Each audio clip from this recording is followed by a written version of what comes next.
So I've read Atomic Habits, Tiny Habits, and Mini Habits, and I'm gonna review my favorite key lesson from each book. It's 3 habit frameworks to change your life in 3 minutes. The first is from Atomic Habits. Every action is a vote for the type of person you want to become. For example, you are casting a vote for the unhealthy version of yourself if you eat donuts for breakfast. On the other hand, eating an apple for breakfast is a vote for the healthy version of yourself. And if you think about an election, you don't need all the votes to win, right? You don't need 100%, you only need the majority. And what this means is that you don't need to be perfect, right? It's okay to mess up, just don't make messing up a habit. So a very common DM that I get from students is, right after they've failed an exam, they feel terrible. They feel like a failure when I say, hey look, you must have passed more exams than you failed to be where you are today, right? So failing 1 or 2 exams doesn't make you a failure. Plus, there's still dozens of exams ahead of you, plenty of chances for you to rebalance the scales back in your favor. So keep casting the right votes with every decision you make. Going forward, you should choose to study instead of playing video games. Choose to get more sleep rather than staying up.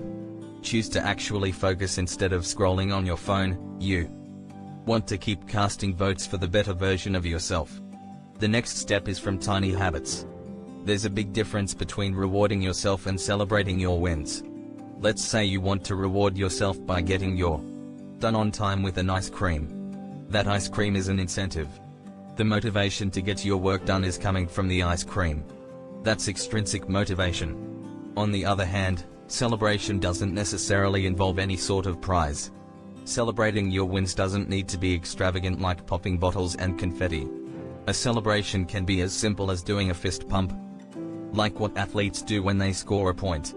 On the outside, the physical action looks brief and small on the inside.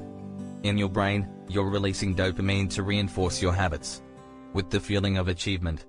So instead of relying on the dopamine from a reward like ice cream, you want to cultivate dopamine intrinsically from a sense of pride, which is shown to be more effective and more sustainable when you're trying to build good habits. The third tip is from Mini Habits. You want to scale your habits down to a mini version that is stupidly simple to do. Emphasis on stupidly simple. Something that you would hate yourself for not being able to do. For example, it's hard to do 30 push-ups a day. It's easier to do 5 push-ups a day, but it's stupidly simple to do 1 push-up a day on the wall.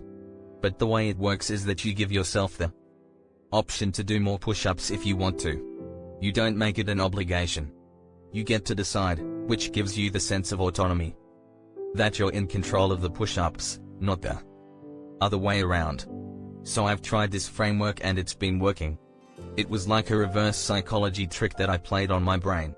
Some days I would do just 1 wall push-up, but other days I ended up doing like 10 or 20.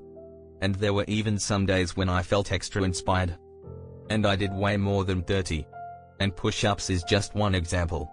But you can scale any habit into different tiers. Here's another one.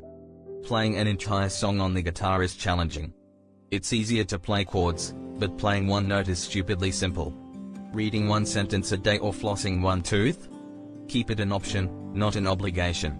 So this is the beginning of our brand new series called Habit Quest, where by the end of the course, you'll have developed at least 1 new habit. We're going to make each video as actionable and practical as possible, so check out the next video right here.